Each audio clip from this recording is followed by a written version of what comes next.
What's up, everybody? Welcome to another edition of Old Scribes with my man George Willis here. George, how you doing? Doing great, Matt. Excited about our guest today. Looking forward to the conversation. That's right. Not only is Louis Burke one of the boxing's top trainers, trainer of WBA lightweight champ Stephanie Hahn, and former junior middleweight champ Austin Trout, but you and him go way back. Yeah, Lou and I go way back to, well, I guess they called it bantamweight football, pee wee football, Hmm. back in Yeah, the Central Lions. We the had a Central powerhouse Lions. team. Yeah, man. We played Yeah, some ball down there. We were feared, 11-year-old kids. We hit hard. yeah. I, I've Louis, known welcome to the George. show. Thank you, Matt. I've known George since I was 6 years old. When I went to Central School, I was in first grade. He was a year older than me in school, but Yeah. everybody knew George. He was a stud. He was a great athlete. Good to everybody. He was somebody that everybody looked up to. Even me Keep it at six, coming. when I was in first grade, and I continued looking up to him through elementary, junior high, and high school because the type of person he was and the competitor he was, the way he treated people. Hey, man, George, I've always wanted to tell you how much I appreciated that. You were always a role model for me. Louis, I appreciate those words, man. That's very kind of you to say. Yeah, But Louis is obviously an institution in Las Cruces. His father was one of the, I guess, to me, I guess he was one of the original boxing guys in the city, and worked with the youth quite a bit. And then, his sons Rocky and Louis followed right behind him. I owe Louis and Rocky a lot for my boxing writing career because those were the first fights I covered as a sports writer hmm, was Rocky and Louis. Rocky made his debut, I believe, if I'm correct, when Ed Too Tall Jones fought in the Pan yeah, American Center and made his quote unquote boxing debut in 1979. And correct. so November and no, 1979. yeah, Rocky made his debut on that card. And I think there were just as many people in town excited to watch Rocky as there were to watch Ed Tall Jones fight. So it was quite an exciting time. And then to follow Rocky's career and then Louis right behind him, that gave me sort of my foundation for being a boxing writer, going from Las Cruces to El Paso to watch their fights and cover their fights. Yeah. Well, that's neat to know that we were, part of getting your career started. But Yeah. you always, I know once you always set your mind to something, you got it done. Yeah. So if I remember correctly, Boom Boom Mancini was supposed to fight on that card, and Correct. and I saw a poster. I came across a poster from back then, and it said the opponent was supposed to be Robert Garcia, Oh, and that surprised me. I said, Yeah. "Whoa, that would have been interesting." Hmm. I wonder if it's the same Robert Garcia that's the trainer in Los Angeles. I'm not sure. I yeah. know one of the original trainer fighters was a guy named Jerry Gerardo Vinsor out of Mm, Juarez, and then I yeah, don't know what happened to that, but yeah, yeah, yeah. I wonder if that's the same Robert Garcia. yeah. I'd have to go check that out. It was pretty interesting. Hmm. And I thought, now, if I recall, what was going on with Boom Boom at the time? Was he trying to date your sister or something like that?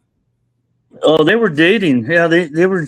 We I, I actually went to Ray's um, graduation, high school graduation. He graduated about a week or two after I did, Hmm. and we flew to Youngstown. We already were friends. He had come down and spent Christmas and New Year's Eve with family, and we Hmm. met. He started dating my sister when we were amateur boxers.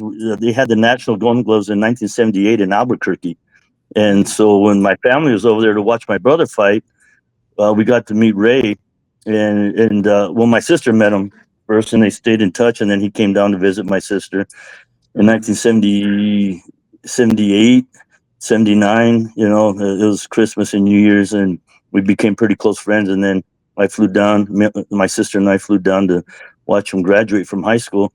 And that, ironically, that's when he signed his pro contract. And gosh, I'm trying to think of his manager at the time. He actually wrote for Sports Illustrated.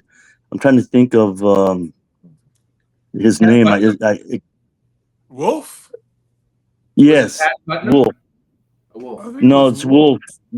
Wolf was his last name. Yes, Wolf. Yeah. I don't know and why and, that comes to me. and when we were in the living room, talking about it, he goes, I have something that's going to shock the sports world.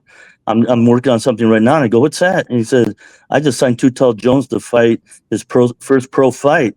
Not, how ironic that it happened in Las Cruces, and he's telling Yeah. me this before anybody else knew about it. Or I'm sure there's a lot of people who knew about it, but before it got out in the media. So Mhm. yeah, it was kind of everything kind of was really coincidental and fell in place. It's really odd the way it worked out.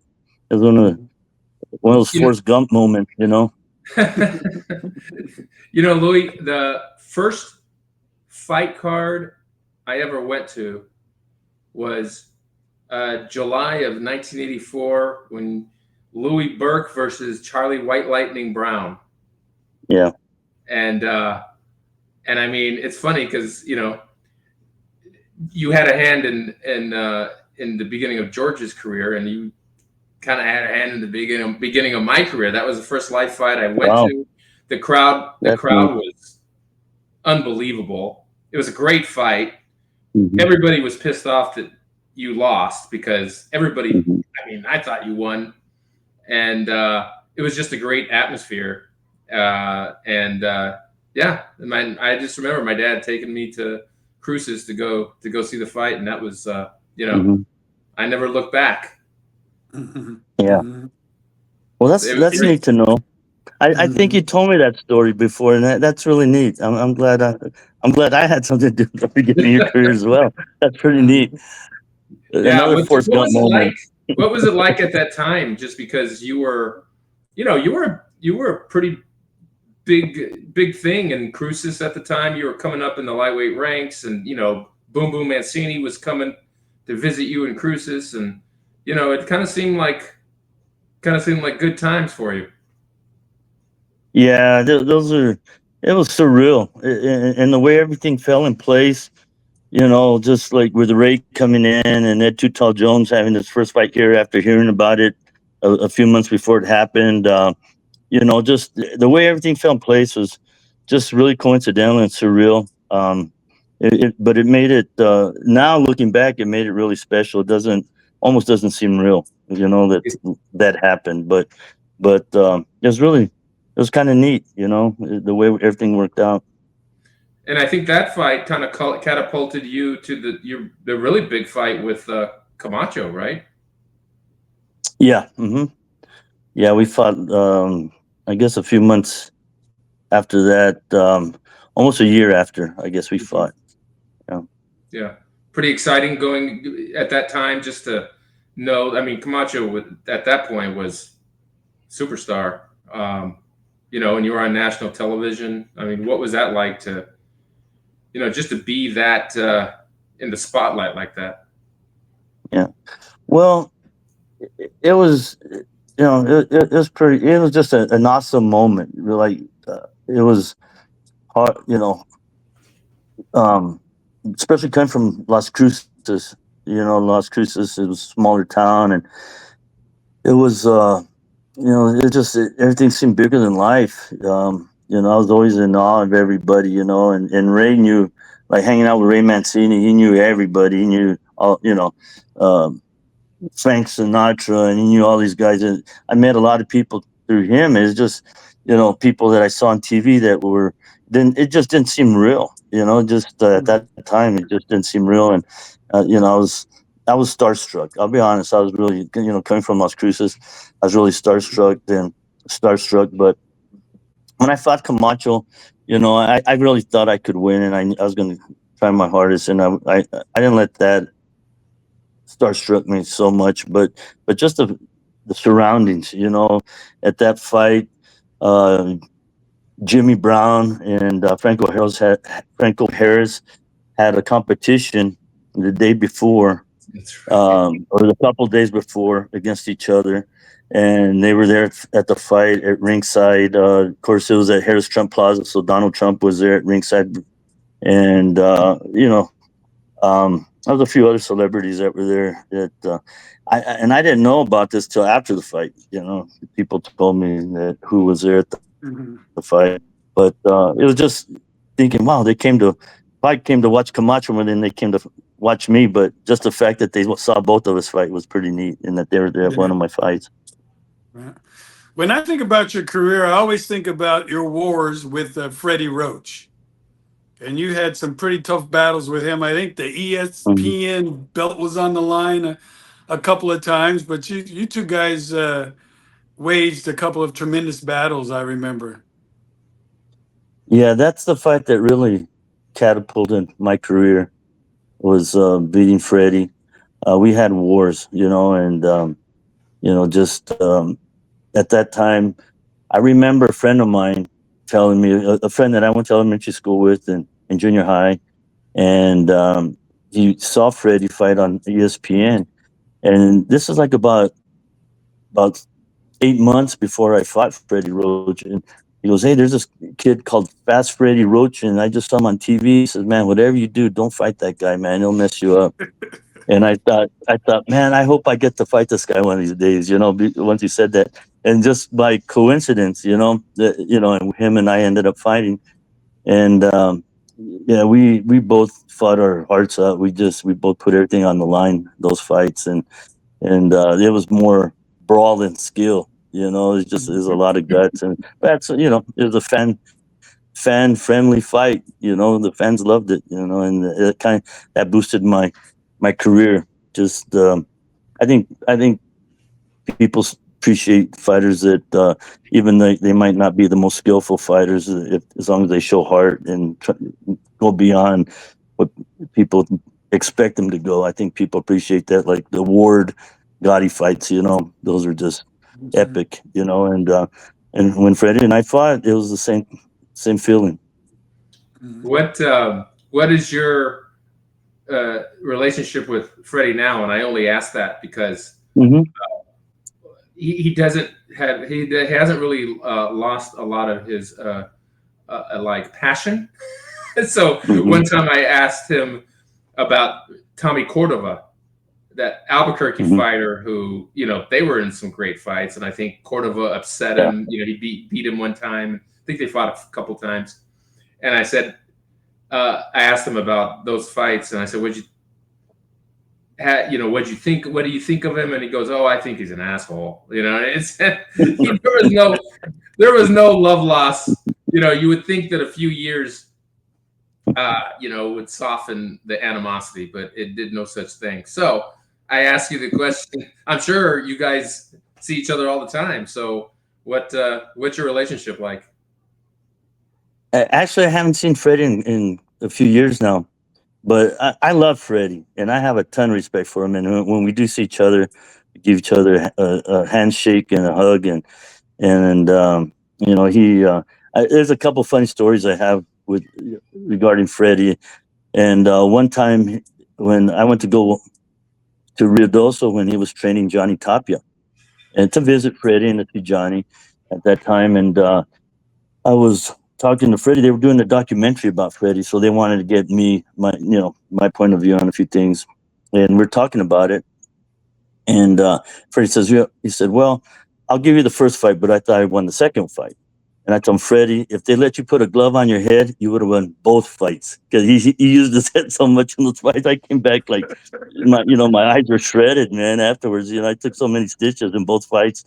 He knew, Freddie knew how to use the elbows, the shoulders, the head, just as good as he could use the gloves. Mhm. But that's all part of it. And then another time, I think one of the last times I saw him, actually, he was in El Paso with, I believe it was Julio Cesar Chavez Jr. He was there with him, and they went into one of the gyms there in El Paso, and I saw him, and he was in the corner, and I was on the floor. He was in the ring, I yelled at him a few times, and there was a bunch of, he was being mobbed, you know, and people were getting autographs from him. And I said, I finally, you know, he had these real hairy legs, so I started pulling the hair on his legs, you know, and he looked down to see who it was. And it was me. He goes, and he's signing this picture. And he goes, "You're not going to believe this. I'm signing a picture of you." And he turned around. There's a picture of me. Somebody handed him a picture of me and wanted him to sign his autograph on it. And I swear I didn't have I had nothing to do with that. You know, I didn't. But I mean, it was a laugh. But no, I love Freddie. I think he's been such a great ambassador for boxing. He's a really smart guy, a lot of class, and you know, of course he's gone through a lot, but he's tough. You know, he's what boxing's about. You know, you get down when you get up when you get knocked down. You know, he's that type of person. He's he's an inspiration for a lot of people and a great ambassador for boxing, as far as I'm concerned. Mhm. And so, Louis, I know that I don't know that I've ever asked you this question before, and I think I know the answer to it, but because of your boxing family. But when was the first time that you put on gloves and you kind of decided that that was going to be the path for you?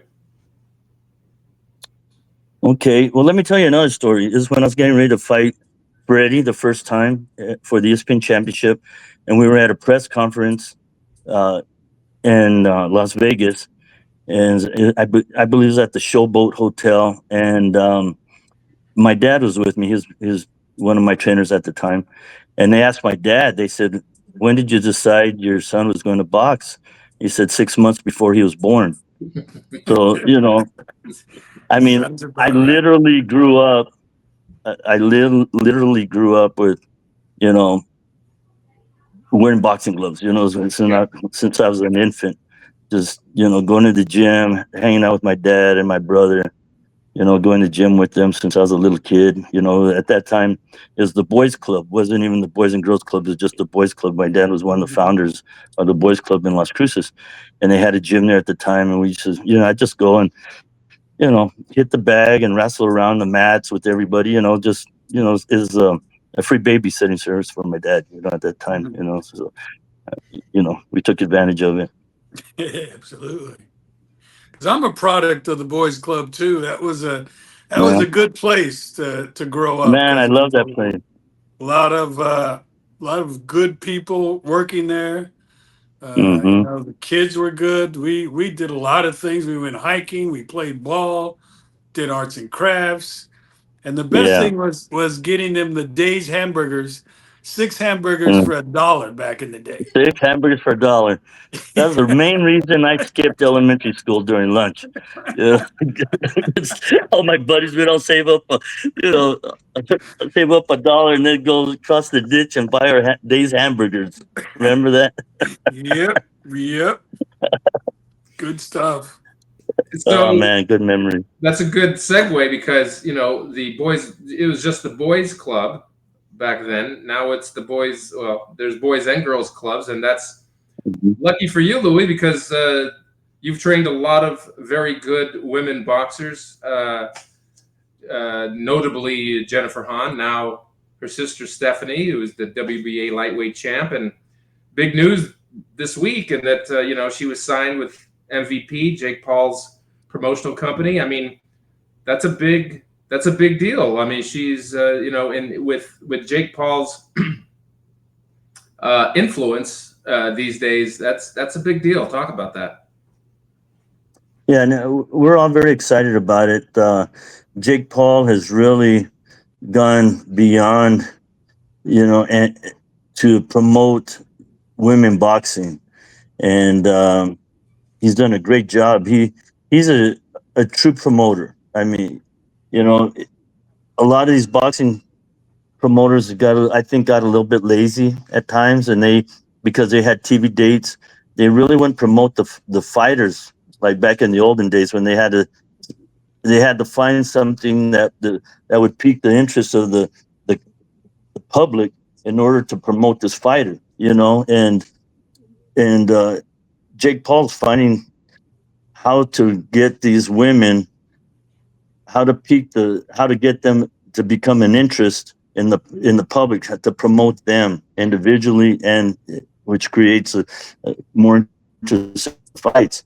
And he's brought back that true promotership, the the Barnum and Bailey promoter, where they go out and they find something that each fighter has that would interest the public, and they use that to create interest and to promote promote their product, promote their fight. Mhm. But you have a So lot I of think he's done a great job. yeah, but you have a lot of boxing traditionalists who really think he's sort of a clown show. You hear that, uh, not really respecting the sport, not really a true fighter. You hear a lot of negative things being said about Jake Paul, but you see it differently though. Tell me, why do you think he's good for the sport? Well, like I said, he's going back and he's actually finding a way to promote and to build up an interest in each of his fighters that he's had signed up. Hmm. Yeah, I learned this from Angelo Dundee when I was with Angelo. He used to manage his fighters. He says every fighter has something that will interest the public. As I have to find that, and I have to let everybody know what that thing is. And it's true. Everybody has done something in their life that is an interest. It's a matter of finding what it is and promoting that and letting people know and build around it, build a story around it. You guys know, as writers, that's what, you guys, find what's interesting in a story, an individual, or the issue at hand, and you build on that. And that's what a true old time promoter used to do. Now, what happened was these guys were getting money before they opened up the doors, so they didn't have to promote their fight. They were getting TV money already before they had opened up the doors, and so sometimes you tend to get lazy and you don't really promote the fighters the way you should. UFC has done a great job in promoting their fighters, and I think there are some good promoters in the boxing business, and I think Jake Paul's has the potential to be one of them. You got to remember, everybody started, when they were younger and trying new things. Aram, when he was an attorney. So I'm sure there was a lot of people that was some skeptic about what he was going to do. And same with Don King. He came in. They all started new and they built up as they got experience. You know, um, I mean, let's take the Tyson Jake Paul fight. I was skeptical of it, but guess what? He sold me on it. I thought maybe it was good. It might have been a scam from the beginning, but hey, this guy promoted that fight enough where I was interested in watching it. There's major fights now that for whatever reason it's not promoted enough, and I don't even gain an interest in it unless there's two superstars fighting each other now. And I'm in the boxing business, but that's what's happened. You gotta find something that interests these people in order to get them hooked and want them to watch that fight. It's just like selling a product, you know, same Yeah, thing. it does kind of seem like, you saying that the promoters seem to have gotten lazy. It seems like that's exactly because it seems like they got so dependent on pay-per-view, right? Yeah. That Hmm. they stopped promoting in the way that actually gets, local people interested, the community interested. I mean, Jake Paul does it on a bigger scale, you know, but he's giving people reason to be excited. And right now, he's doing Hmm. that with women's boxing, which has almost never had this kind of anticipation around it till there's a few fights that have come, but now it's at an all-time high, and women's boxing is really on the rise. So that's a really good point. Um, do you think that it feels like Stephanie signing with MVP is really the perfect time? This is the perfect time to do it, Hmm. given everything that's going on in the sport regarding women's boxing. How do you guys feel in terms of just the timing of it all? No, you're absolutely right. The timing seems to be perfect right now. Women's boxing is on the rise. You have Serrano, you have Katie Taylor. They're starting to. People are interested in their careers. People are interested in some of the other fighters coming up. Holly Holm, uh, Hmm. uh, even Beatrice Ferreira was IBF champ just coming in. Caroline Dubois, England. That's well, and that division is a weight division. It's very competitive. So there's going to be some great fights. It could be the next, the Four Kings. Like we had in the 70s, 80s. I guess. It could, it could be built up to that magnitude, where you had Hearns and Leonard and Duran, Hagler all fighting each other, and it could be built up to that magnitude. It's just a matter of promoting it, and Jake Paul's the perfect guy. He's the perfect guy to be able to promote these type of events. Yeah. Talk about Stephanie in particular. Just signed. What can you tell us about what's on the horizon for her? Um, when, when she first started, she came in the gym to help her sister Jennifer fight. We were fighting Katie Taylor's during COVID, Hmm. and Stephanie had been actually rated, I believe, number one in the United States, and she had some international competition and won that international competition. It was 2012, the first year the women were going to be allowed in the Olympics. She decided to rebel against the family, and she started a career in a family, and laid off for 10 years during COVID when her sister Jennifer was going to be fighting. We went up in weight. Jennifer was the IBF featherweight champion, and we were going up to fight Katie Taylor. I believe it was 130 for the 130-pound title, and I can't right off the top of my head remember what organization it was, but we didn't have anybody to spar because it was during COVID. So we asked Stephanie to come help us, and I was surprised how much she still had left, and she was a little rusty, but I could see that there was a ton of potential. So I asked her, I said, "Have you ever considered coming back?" And then she gave it a little bit of thought, and then one day she just showed up to the gym, said, "I'm going to give it a shot." And so, knowing that she had a career and family, we thought, well, okay, let's take the fast route and speed it up a little bit and see how quick we can get your world title. And everything fell in place, and she was able to get that world title fight. And she's an amazing athlete. So she was favored, what I heard, to win the Olympics in 2012. So she's always been a great athlete. She was also, I believe, two-time Texas State wrestling champion, and she had a full ride to go to Oklahoma when she blew out her knee. So she's always been a great athlete, and of course her family's in the martial arts, and they're all great athletes. So once we started getting the knocking off the ring rust and start progressing, we started working a little bit more on stuff and different techniques, and getting her back in shape, and it's just a matter of time before she became world champion. And we just we feel blessed that everything fell in place the way it did, and now we have more opportunity. Of course, we got to win, and we expect the competition to be a lot harder. But now we're getting paid. We're getting paid, and we want that. She's a competitor. She wants that type of competition. Uh, the other day, she went to go to Florida to do some stuff for MVP, and she was sitting at ringside at the Beatriz Ferreira fight. And Beatriz Ferreira, this wasn't planned at all. Beatriz Ferreira calls her out in Brazilian, in Portuguese. She's from Brazil, and but Steffi knew what she was saying, so she got up and she handled it with class, and she was not haunted in any way. She wants that fight to happen.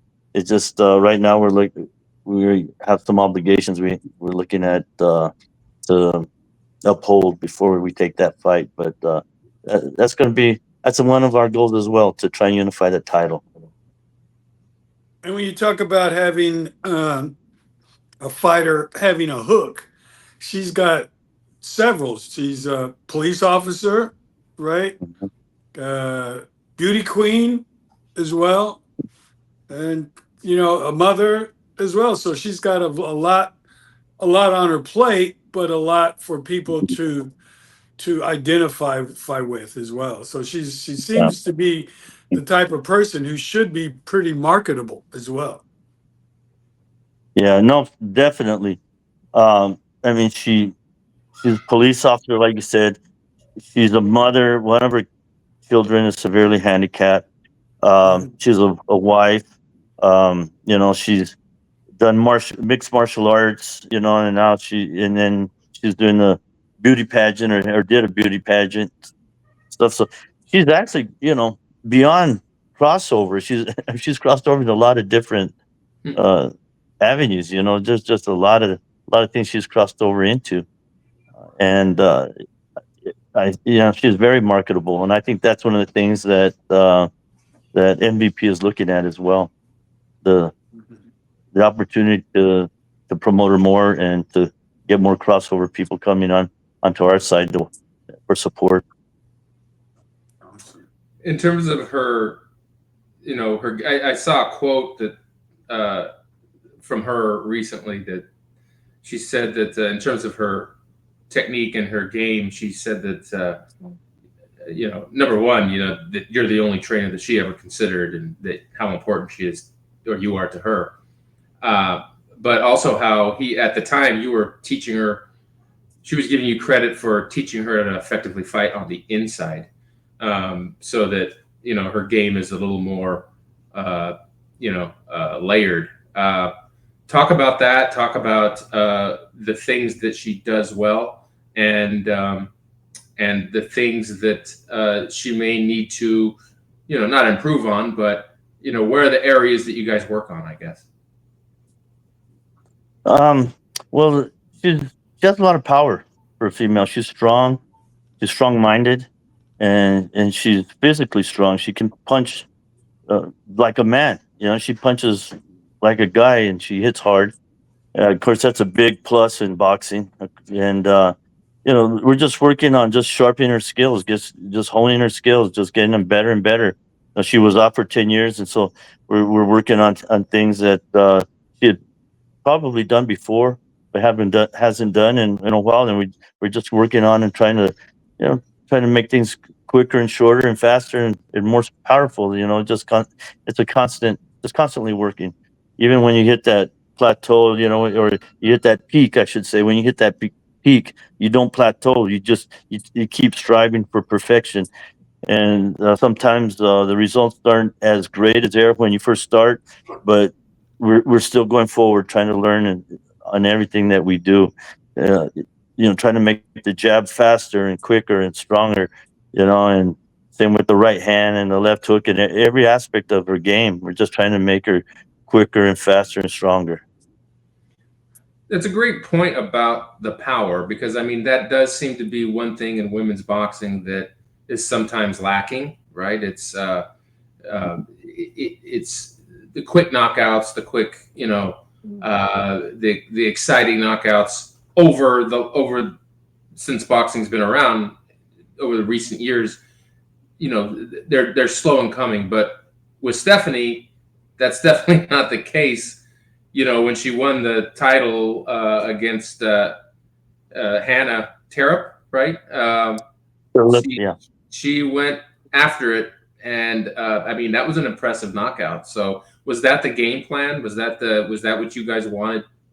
Did you feel like because of her power, you know, you wanted to jump on her right away?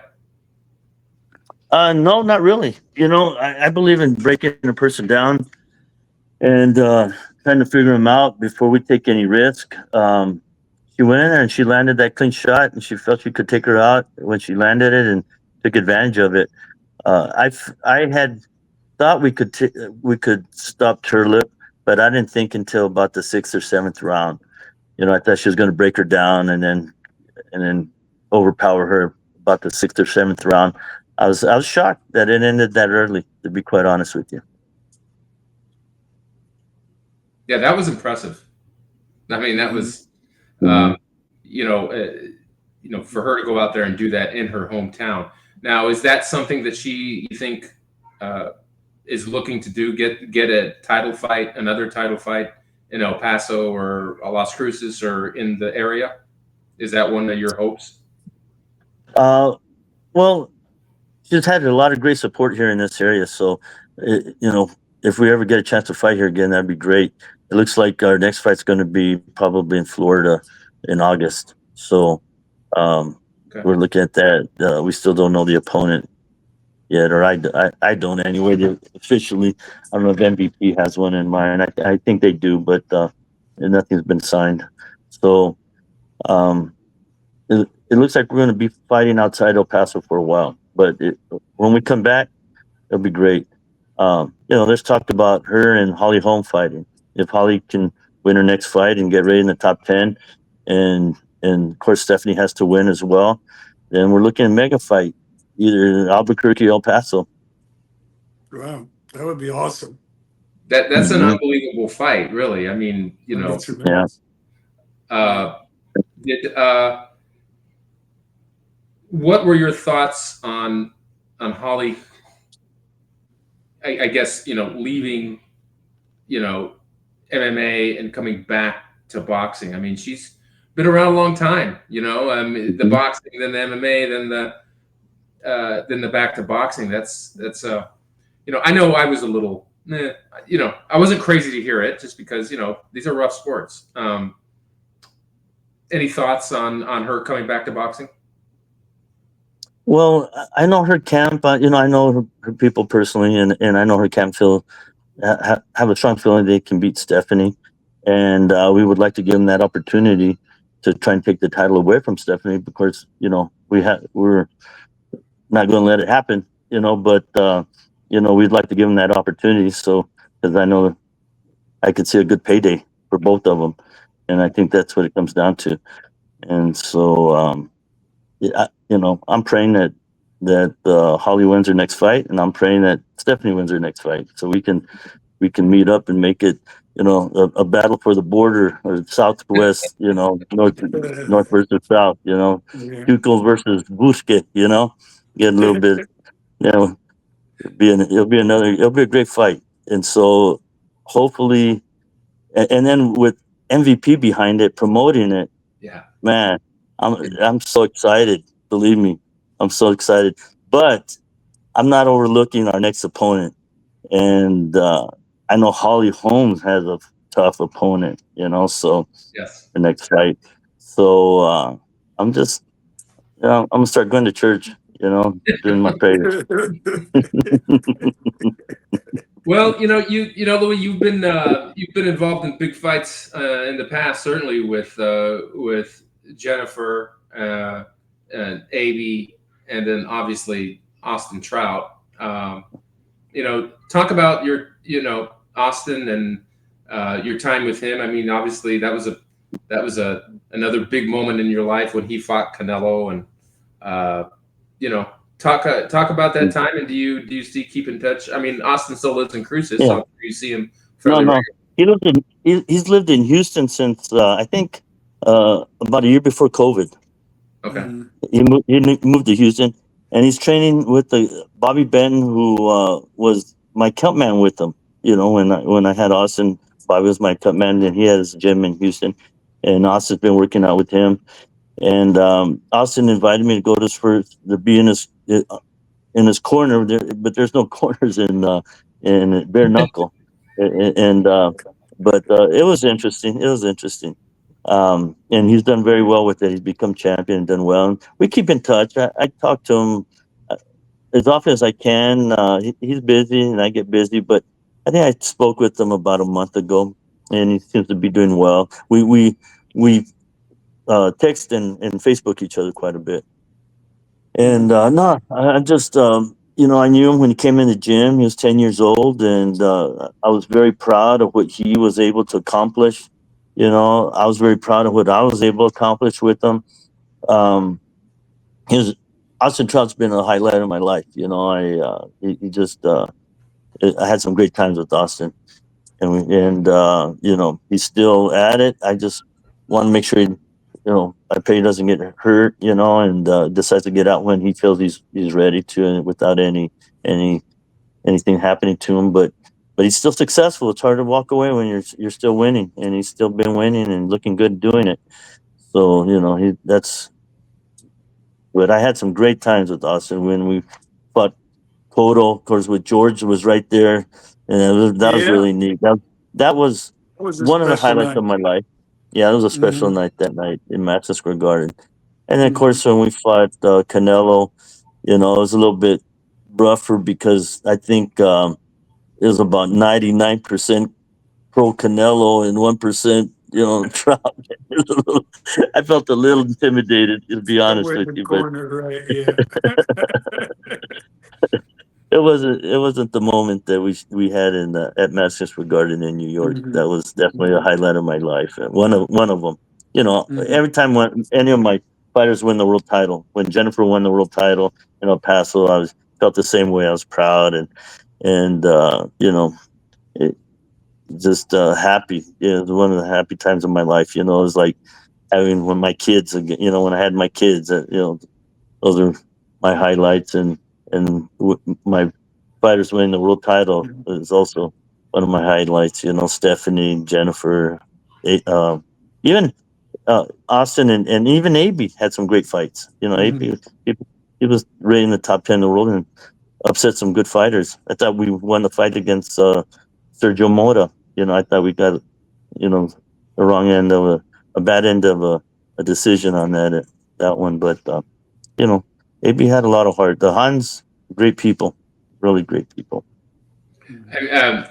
Bill Knight, we would always joke in the newsroom that we feel sorry for the person who ever tries to break into the Han household. Yeah, they were raised tough. Yeah. And old school and tough. The father, Master Han, he's came from Korea. He was in the Rock Army, and just tough as nails. And he raised all his kids to be the same. They're just tough, good people, very loyal, humble. You know, good spirited, but tough. You don't want to mess with them. Hmm. Just want to maybe, Louis, have you summarize what is it about boxing? And you do a lot of work with the young kids still today. What is it about boxing that is so beneficial to a youngster to get involved with the sport? Well, I think sports in general are good for kids, especially nowadays when they're on their phone a lot, they're watching TV a lot. They need to get that exercise first of all. So, and I think like team sports is great as well. Uh, I think a lot of sports. I think that people need to really try and help their kids do well, and when they and support them and when they show an interest in sports. Boxing, takes a little bit more discipline than a lot of other sports. I think all sports take discipline, but boxing a little bit more so, and we get a little bit stricter because of that. I can still, you know, nowadays in some of the high schools and some of the schools sponsor sports, you got to be really careful the way you talk to some of these kids and act around them sometimes. And in boxing, the truth is out there in front of you. So look, because you're going to get knocked out. And like they say, you don't play boxing. You go in and you got to train for it, because if not, you can get hurt. And so we emphasize that, and we just have the kids training hard, and get disciplined, and teach them how to make the sacrifices in order to obtain goals. you know and you know and I feel very beneficial that I'm able to work with these kids still, and they listen to me, and our programs here is just blowing up. We have 4 kids in Las Vegas right now. 2 of them are getting ready to. One just fought one of my young junior Olympic. Uh, it's the National Junior Olympic tournament in Las Vegas right now, and one of my girls, she's about 13. She's going into the finals tomorrow, and then the other one's fighting here at 8 o'clock and 8:30, and he's in the semifinals. So hopefully, Las Cruces can have a couple of national champions by tomorrow, and but these kids they got to learn in order to attain those goals, in order to in anything in life, but that boxing's a life under a magnifying glass. You just in order to attain goals, you have to make sacrifices. You have to dedicate yourself. You have to. It just takes a lot of work, but we can obtain goals. Once you apply yourself and are willing to make those sacrifices and dedicate yourself, and that's what we try and teach them. Basically, Yeah, yeah. Now, Louis, put some life here. have you? Are you still working with the city, or are you retired? I retired a year ago last October. Okay, But congratulations. and I volunteer at the gym. In fact, I'm at the gym right now. I volunteer here and I run the program for them, the Police Athletic League boxing program. And So is it? It must feel good because throughout your career you've juggled your city job with your boxing training, and now you can devote everything to it. Is that a relief? I've become busier now, and the only difference is now I don't get paid at all. I'm a volunteer. So I was volunteering Give me beforehand, evaluated. but yeah, now I make less money, and I'm spending more time working.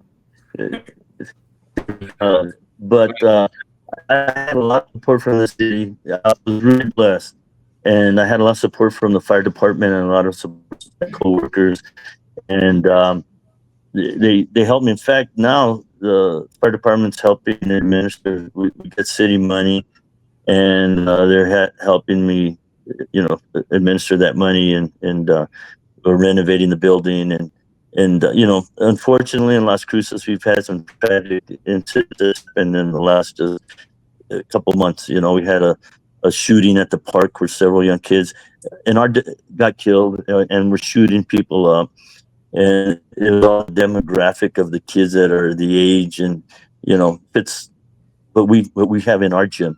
But I know where my kids were at. We were all at the state Golden Gloves tournament in Roswell, so I knew not only at the park, but unfortunately some of the kids that I trained knew some of those kids that got killed, and were shooting people up. And then we've had some incidents in Las Cruces. It used to be such a nice town, and like every place else in the United States, it's gotten a little bit rougher and scarier. But I'm trying to get these kids involved in this program and in other youth programs as well. Just to keep them busy, find something positive for them to do. Awesome. We had the boys club back in the day. Like George was saying, they'd take us camping and go hang out, play pool. That's where I learned how to play pool. Was at the boys club. It was a great program. Right. Well, Louis, you are We need more of those to definitely get these kids busy. yeah, you're definitely doing your part, and you've done your part in boxing, and that's for sure one of the best around. We're proud of you. Being from the borderland and all that. That's fantastic. So, thanks for coming on. Continued luck. Good luck to Stephanie and her climb toward a super fight, possibly with Holly. It looks like great things on the horizon for you guys. So couldn't be happier for you. Thanks for coming on, and appreciate it. Absolutely. Thanks, Matt. Thank you. We'll have you back on again. No question about that. Yeah. All right. When you guys coming back to Las Cruces or in El Paso, so we can go have some coffee or something? Well, if I'm coming to Cruces, I'm not having any coffee. I'm going to have me some red and green and green and red and green and red. My down with a cold coolers too, right? Yeah. My in-laws live in Cruces. Yeah, I know. Yeah. Yeah. I worked with her brothers. Robert Galas. Yeah, Robert and Gabe. Yeah, Galas. Yeah. That's right. Yeah, I knew that. Yeah. Well. Yeah. No, we're all tied in. We're all tied in together somewhere or another. That's right. Yeah. That's right. So yeah, okay. I'm gonna hold you to that. Next time I'm in Cruces, we'll go get our coffee. Yeah, and a beer. And a beer. And some red maybe. enchilada. El Sombrero. Yeah, That's a great restaurant, El Sombrero. no question. Oh yeah, we have a lot of great restaurants here in Las Yeah. Cruces. That's one thing. It's people don't realize the Wow. quality of Mexican food we have is the best in the world. Mhm. It is. Absolutely. It is. All right, Louis. Well, And thank you very much. realize that you moved to New York, Chicago, right? That's right. And you got it. And you Hopefully, learn to appreciate the Mexican food. very much so. It's just different over here. You know, it's Mhm. it's definitely not as hot as it is both in weather and in chili, in red and green chili. It's not as hot over here. Yeah. Well, thanks a lot, Louis. Good luck. Okay.